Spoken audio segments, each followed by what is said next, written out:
Hi, I'm Rachel for ExpertVillage. It's very important to do the bottom, of course, too. We're gonna use bigger pieces to cover more space because the bottom should be more stable,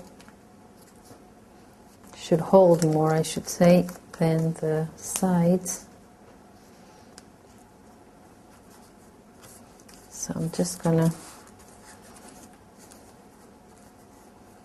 glue it like that.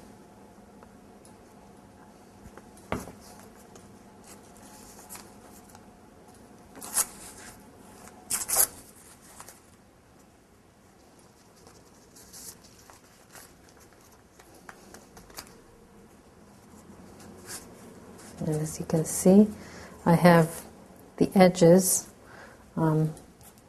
going through the edges to the side. That makes it more stable and strong.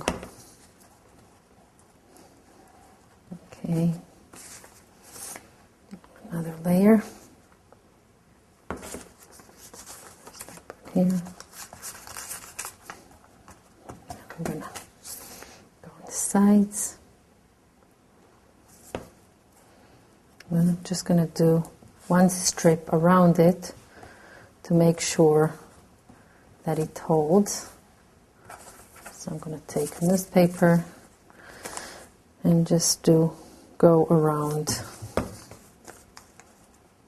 Okay. And here is our box. These parts open so we can take it out. And the bottom is covered and ready to be dried.